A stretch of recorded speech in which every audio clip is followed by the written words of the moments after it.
আসসালামু আলাইকুম রহমতুল্লাহি ওয়া বারাকাতুহু।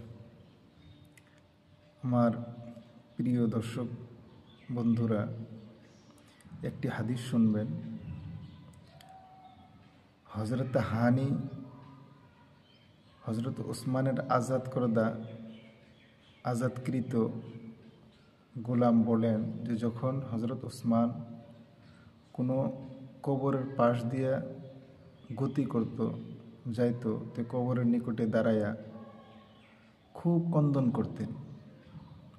এত কাঁদতেন যে ওনার অতিরিক্ত কাঁদার জন্য চোখের পানি দিয়া ওনার দাড়ি মোবারক ভিজে যেত। তো ওনাকে জিজ্ঞাসা করা হতো যে আপনি জান্নাতের কথা শুনে, জাহান্নামের কথা শুনে এত কাঁদেন না, কবরের কথা শুনে এত কাঁদছেন কেন? তো উনি উত্তরে বললেন যে আমি রাসূলুল্লাহ সাল্লাল্লাহু আলাইহি ওয়াসাল্লামের কাছ থেকে শুনেছি যে কবর হলো আখিরাতের ঘাঁটিসমূহের মধ্যে প্রথম ঘাঁটি। আর এই ঘাঁটিতে যারা সহজে পার হয়ে যাবে এই ঘাঁটির থেকে, তার পরবর্তী ঘাঁটিগুলো তার জন্য সহজ হবে।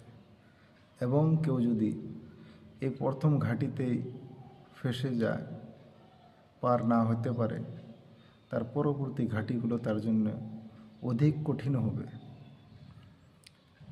মহতরম দোস্ত আজিজ, তারপরে উনি আবার এক হাদিসের টুকরা বলছেন যে রাসূলুল্লাহ সাল্লাল্লাহু আলাইহি ওয়াসাল্লাম বলেছেন, আমি কবরের দৃশ্য হইতে ভয়ানক আর কোনো দৃশ্য দেখি নাই। এটা হুজুর সাল্লাল্লাহু আলাইহি ওয়াসাল্লামের মুখের বাণী, এই হাদিসের শেষে বলা আছে। আরেকটি হাদিস, যে হাদিসে বর্ণিত আছে যে হুজুর সাল্লাল্লাহু আলাইহি ওয়াসাল্লাম বলছেন যে হুজুর সাল্লাল্লাহু আলাইহি ওয়াসাল্লাম যখন কোনো কবরের বাসীকে কবর দিয়ে দফন করার থেকে ফারিগ হওয়ার পরে হুজুর সাল্লাল্লাহু আলাইহি ওয়াসাল্লাম উপস্থিত লোকদেরকে বলতেন, সাহাবাদেরকে, যে তোমরা তোমার ভাইয়ের জন্য মাগফিরাতের দোয়া করো, আর এই দোয়া করো যে আল্লাহ তাআলা তাহাকে যাতে প্রশ্ন উত্তরে অটল রাখে, প্রশ্ন উত্তর যাতে সে সঠিকভাবে দিতে পারে, এর জন্য তোমরা দোয়া করো, কেননা এখন তার হিসাব কিতাব শুরু হবে। মহতরম দোস্ত আজিজ, আমাদের সবাইকে কবরে যাওয়ার পূর্বে কবরের তৈয়ারি করার জন্য তৌফিক দান করুক। আমিন।